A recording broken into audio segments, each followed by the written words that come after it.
Hi అండి, అందరూ ఎలా ఉన్నారు? అందరికీ వరమహాలక్ష్మి శుభాకాంక్షలు. ఈ ఇయర్ నేను వరమహాలక్ష్మి సెలబ్రేషన్స్ ఎలా సెలబ్రేట్ చేసుకున్నానో మీతో కూడా షేర్ చేస్తాను, చూసేసేయండి.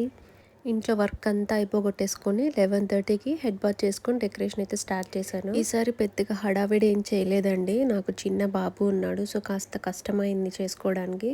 సో మా హస్బెండ్ అయితే పిల్లల్ని చూసుకుంటే నేనైతే డెకరేషన్ చేసుకునేసాను.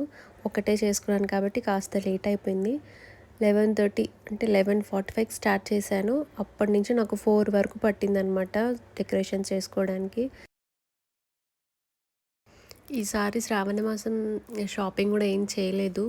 నాకు చిన్న బాబు ఉన్నాడు, ప్లస్ క్లైమేట్ కూడా సహకరించలేదు. సో బాబుని ఇబ్బంది పెట్టడం ఎందుకని నేనేం షాపింగ్ చేయలేదు.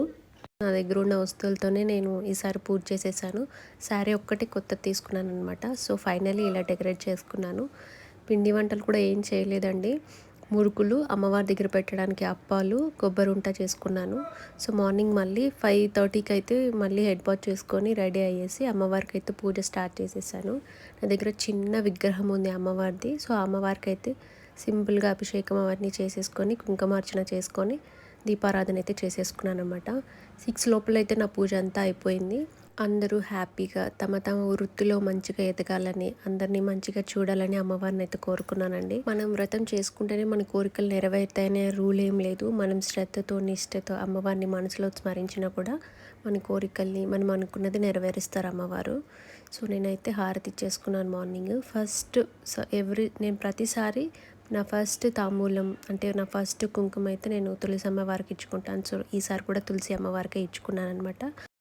సో ఇంటి ముందర రంగోలి నేనే వేశాను. ఎలా ఉందో కమెంట్ చేసేసేయండి. సో నా డెకరేషన్కి అయితే నేను ఏమేమి పెట్టానో ఒకసారి చూపిస్తాను, వచ్చేసేయండి. ఈవినింగ్ మళ్ళీ ఫ్రెష్ అప్ అయిపోయి ఈవినింగ్ పూజ అయితే చేసేసుకున్నాను. సో వాయినం ఇవ్వడానికి నేనైతే వడ, శనగలు అండ్ బెల్లం పరమాన్నం అయితే చేశాను అనమాట. సో ఈవినింగ్ చేసిన పూజ వీడియో అయితే నేను రికార్డ్ చేసుకోలేదు, కాస్త ఇబ్బంది అయింది బాబుతో. సో వాయినం అయితే నేను ముందుగానే సెట్ చేసి పెట్టేసుకుంటున్నాను. ఈసారి నేను వాయినం ఇవ్వడానికి కూడా నేను 3 మెంబర్సే పిలిచాను. ఎక్కువ మంది పిలిచి బాబుని ఇబ్బంది పెట్టడం ఎందుకనేసి. మీరు అనుకోవచ్చు, అంత ఇబ్బందిగా ఉన్నప్పుడు బాబుని ఇబ్బంది పెట్టడం ఎందుకు, ఇంత డెకరేషన్ చేసి పూజ చేసుకోవడం ఎందుకు అని. కానీ ఒక్కసారి మనం అమ్మవారిని పెట్టి ఇంకొక ఇయర్ పెట్టకపోతే అది ఒక వెలితిగా ఉంటుంది అనమాట. సో అందుకే నేను చేసుకున్నాను ఈ పూజ. సో మా ఇంటికి వచ్చిన ముత్తైదులకి కుంకుమ అయితే ఇచ్చేసాను. దాని తర్వాత నన్ను ఎవరైతే ఇన్వైట్ చేశానో వాళ్ళ ఇంటికి కూడా వెళ్ళేసి వచ్చాను అనమాట. ఫైనల్గా అమ్మవారికి ఎర్రనీళ్ళతో దిష్టి తీసేసి వ్రతం అయితే ఎండ్ చేశాను అనమాట. సో నేనైతే ఇలా సెలబ్రేట్ చేసుకున్నాను. నేను ఎలా సెలబ్రేట్ చేసుకున్నాను అండ్ నా డెకరేషన్, అమ్మవారి డెకరేషన్ ఎలా ఉందో కామెంట్ చేసేసేయండి.